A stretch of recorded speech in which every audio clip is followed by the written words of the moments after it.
I'm RJ. Hi. Okay, handshake. We're going to do a high five. You do a high five? Yes, you can. I guess you do. Do a high one. That's harder for you. I can see just one. There you go. You got it. You got it. Point. You got it here. You also have my tablet hand pointer, or maybe I just left it here. You were playing with it. That's his. Beautiful. So this goes around your nose, right? Around my wrist. Around your wrist. Okay, cool. Well, that's really good. Most people would say around your hand. And so to put it around your wrist, I know that you're using it correctly. Because I want it to go around your hand and your wrist, so that's good. Yeah. With a person like Julio, I have a big three. TV, telephone, and music. There we go. So, we want to give you the ability to control your own tunes, your music. Right now, can you do that? No. And can you make a phone call? I'm getting the actual when it comes in. You're going to need... Amazon Now, Alexa? Alexa requires people to speak like I'm talking. Yeah. And when you're talking, it has a hard time understanding you.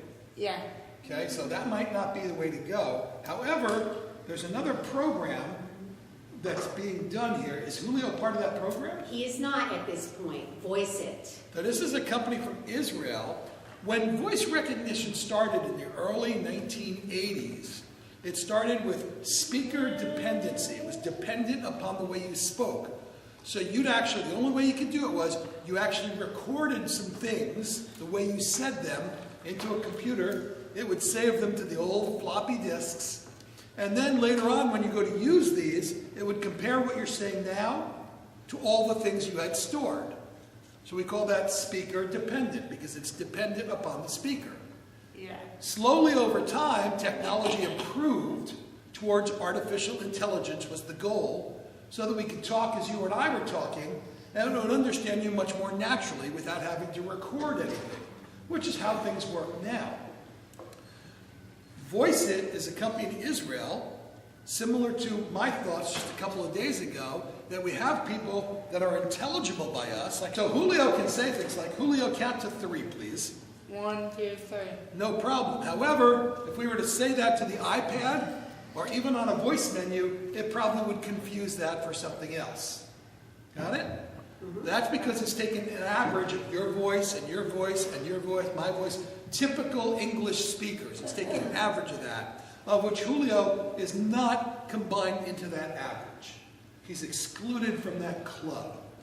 So he's got his own club. This club says we're going to go back to the old way of speaker dependency, and we're going to create an iPad app, am I correct? Yeah. That he trains specifically to the way he says things. But the downside of that is he's got to record pretty much every word that he wants it to understand. Would I be able to take my notes by myself?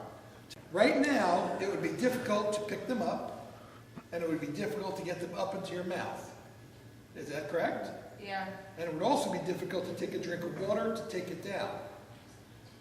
Yeah. Now, do you have a bottle arrangement where there's a bottle with a long straw available to you? I have a G2. Well, can you drink water? Yeah. Okay. Do you take your meds through your mouth or through your G tube? Through my G2. Oh, that changes things. Okay. And who usually does that? A nurse. And is that okay, or you're saying you want to do that yourself?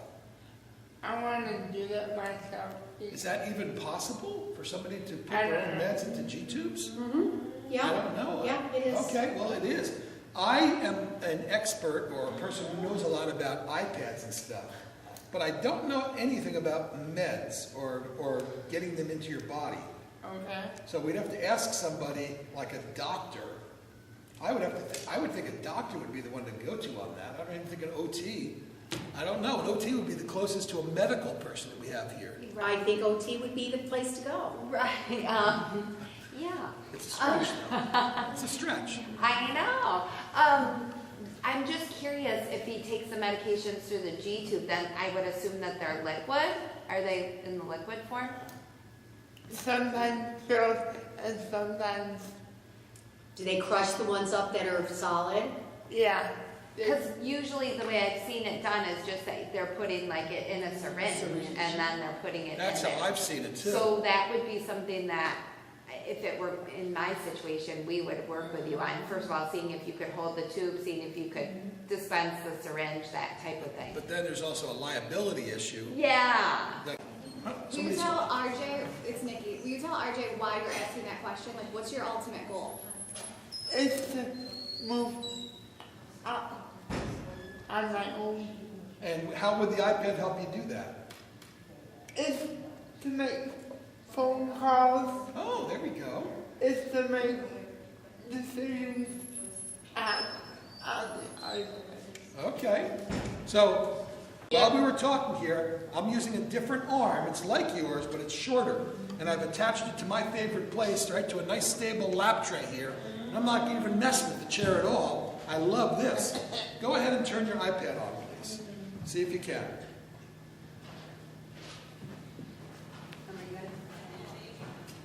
I might have to raise it up for you, but I just want to see. It's right here near my finger.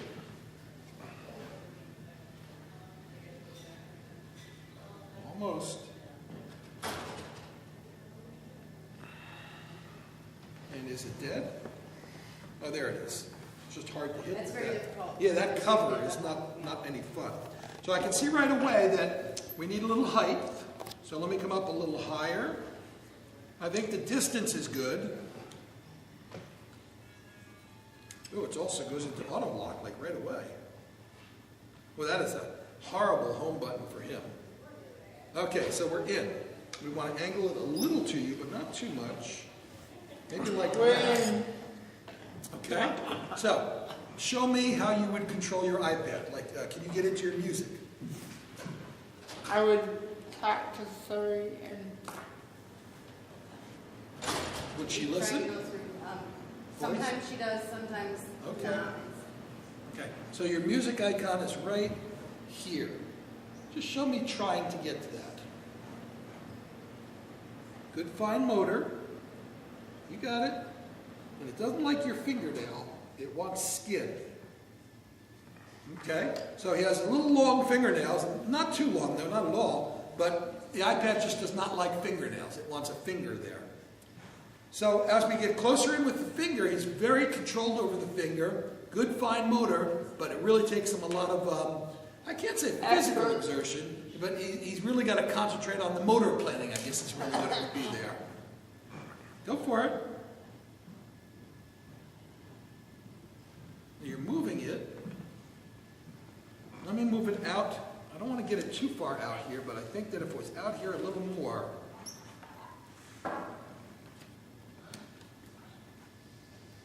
Let's try that. What do you think about that? Easier.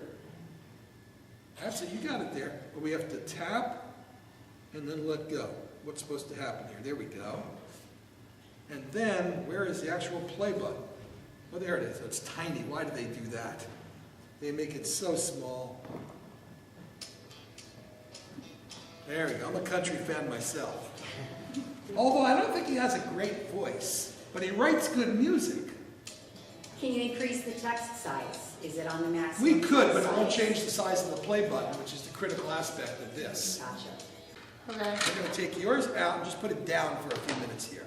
We're going to grab my black one.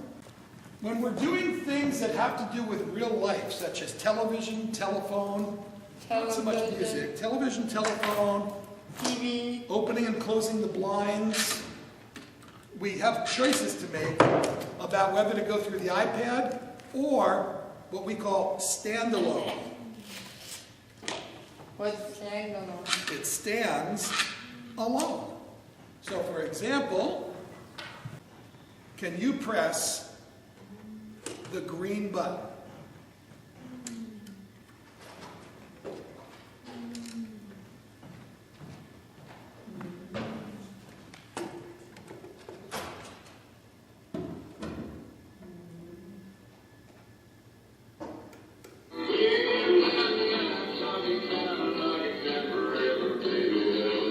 Try the yellow one.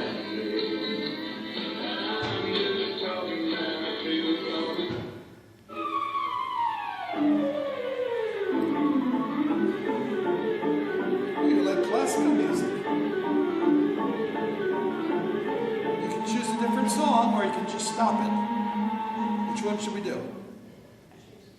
Oh, that was the end of that song. And that's going back a song. How do we What do we want to do? start? Just press the green one. So this is a standalone device. It stands alone. It doesn't need an iPad. It doesn't need a smartphone. It doesn't need speakers. Everything is right here. Standalone devices are great if you have a need for low-tech, stuff that just works all the time without any fuss or muss. And you just download the music into that device. It's got a little USB, a miniature USB drive. You can actually plug it right into a computer and move your music on and off of it, and then just plug it right back into the player here. And then we just need to turn the speaker on or have it plugged in, and the buttons just work. So that's a standalone device. Now, how much does that device cost? I think it's about $160 for something like 160. this. Now that's compared to the iPad, using the iPad for our music, which is desirable because it's so much more flexible than just a dedicated standalone music player. But it's more problematic. Our buttons are not as clear, as big. It requires a little more expertise usually. However, I'm going to show you a music player designed for you. I'm going to use mine right here, and I'm just going to get it where I want. I'm going to get it up here so everybody can see it. So the music app, as we all just saw, is nearly impossible for him to do directly. Would we all agree on that? If not impossible, quite challenging. Yeah. So now, let's go into an app that I wrote because I realized this need about 5 years ago. We need an app for Julio. This one's called Rad Sounds. We can bring in our iPad music, manage iPad music, import iPad music, and then you can see we have access to all of our music on our iPad. We can bring it into Rad Sounds, which stands for Radical Sounds. Once we have our music in, we can create a playlist, which is just a list of songs to play, a playlist, for Julio to go through. I'll keep those right here for now, just for fun. And that's pretty much it. User chooses songs, and we're going to choose by a list, but we're not going to use the touchscreen directly. We're going to use the touchscreen to scan songs. We're going to use the touchscreen, the whole iPad, as just a big button. Okay. It's going to be so easy. Here we go. Are you ready? Yeah. Okay.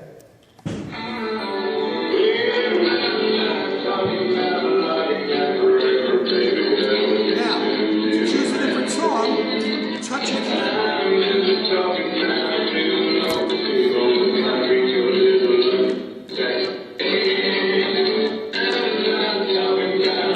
Batman Remix. I'm going to change the angle slightly here Rocky Top. and get it a little closer. Be Funky.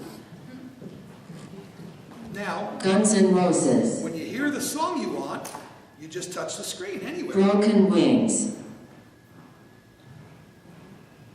Gianna Remix. You did it. You want a different song? Batman Remix.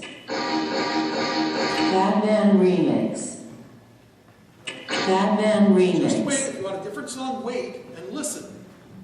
Rocky Top. It's a little fast for you. Let me put it on 5 seconds. That way Guns it's N' more time. Roses. So you can adjust the speed Oh, there. of course. Perfect. Okay, same thing. So let's change the song.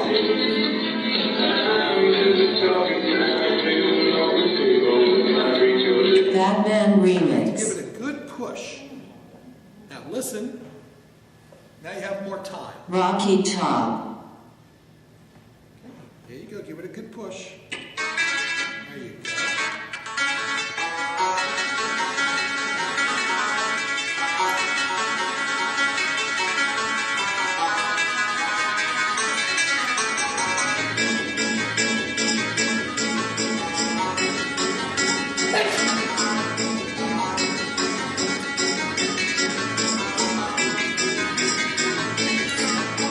Okay, change the song, please.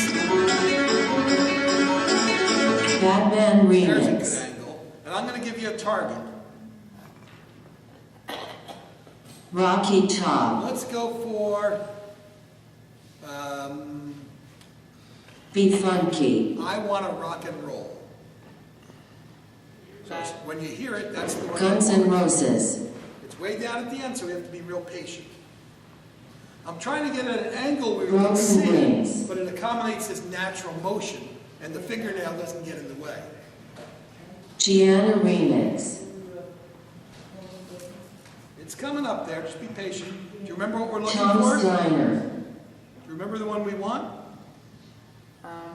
I Pump up the volume. to rock and roll. Just remember rock and roll. At the farm.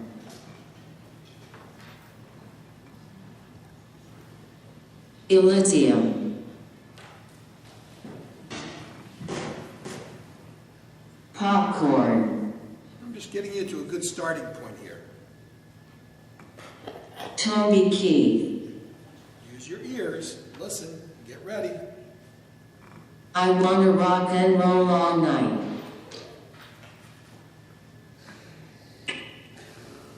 This one has a little silence in the beginning, but then it gets rowdy.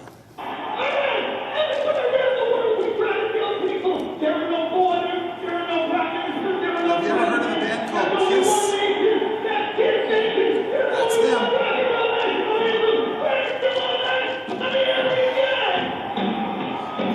This is rock and roll.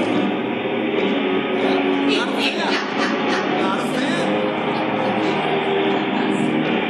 Batman Remix. So we could go with this, and this would be much easier for you. I'll show you. Can you give this a whack?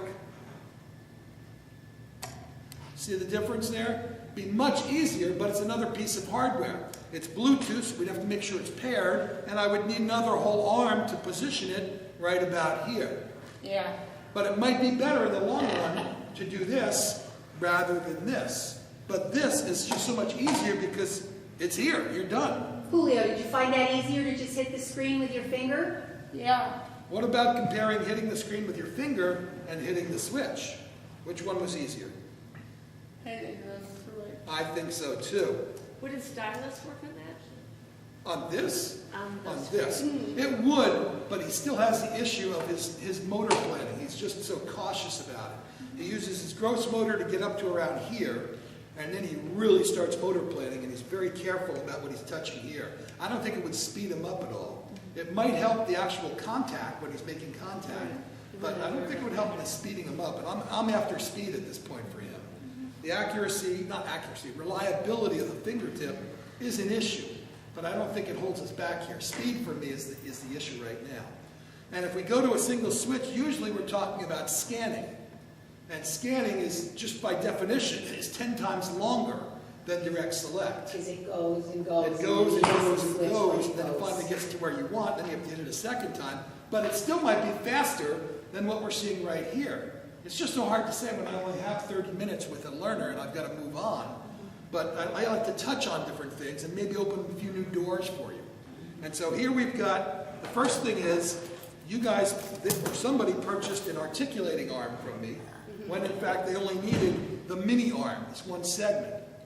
So I'm going to break this down, and I'm going to make this one like this one, so that it's the same as mine. And then I'm going to take the extra parts, and then whoever purchases, we're going to refund the difference between the articulating arm and the mini arm.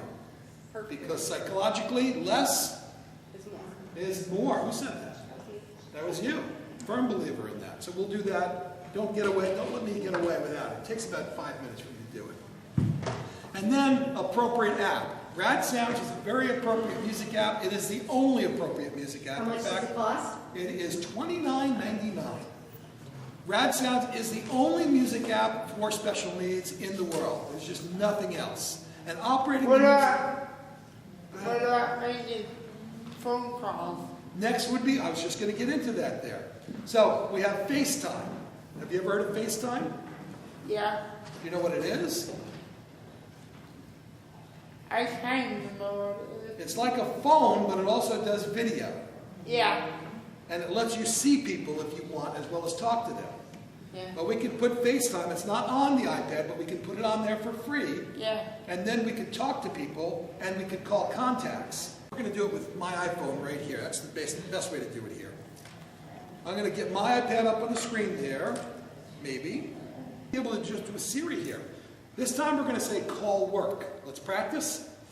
Call work. Beautiful. Now that time you said it a little too quickly together. It's got to be really clear. Call work. Call work. That's better. The first time it was like call work. Second time it was like call work. Can you see it? Can you hear the difference? Yeah. One, it's all pushed together, and the other one is nice and clear. Here we go. I'm going to engage Siri, and then I'll point to you, and you say call work. Here we go. Call work. Calling work, Actually, yes, it did it get is. it. There it did. And it's calling. I'll let him hear it. You did that with your voice. Awesome. And we can do that also using FaceTime on the iPad if it's on a Wi-Fi hotspot. Otherwise, you'd have to buy the version of the iPad that's sort of active all the time. I'm not really into that. And I think this is me. Hey, that's me. I'm RJ. That's me. Oh, it hung up on me. Son of a gun. Now the question is, could we activate Siri by one of two methods? Normally you would activate Siri by pressing and holding the home button. However, I have a little box that can do it by switch. So we could have it do it by switch. I'm looking for, I think it's in my case here. We don't have time, we're out of time here. It's a Bluetooth speaker. It's about the size of the iPhone, about the thickness of the iPhone. And we put a switch onto it, and then it just clicks the switch, and it engages Siri. Instead of having to have the fine motor skills to press it. Exactly, because most of the time, anything on the screen that's made for regular, typical people, things are going to be small for him to access. It's not going to be like Rad Sounds, where he can touch anywhere at any time. So, music, telephone. That's, by the way, it's called my Bluetooth speakerphone. Bluetooth speakerphone. So it works by itself in conjunction with your iPad. And that would be very useful. And then the last one was TV. Once again, we could have a standalone device in which we just have big buttons that control the TV, or we could actually do it through the iPad. There are some apps where the buttons aren't too small that he might have a shot at touching directly. It would still be challenging for him. We'd probably want to look at something standalone so that it's just a dedicated box that's in front of the TV. You don't have to set up his iPad so we can get to it. You can just give him this box, like this one right there, and one button is to turn it on and off, and the other button just goes through his favorite channels. You hit it, and it just goes to the next channel, just like Rad Sounds did. Everybody cool with that? Yeah. That's like finding a Thank doctor. you, Julio.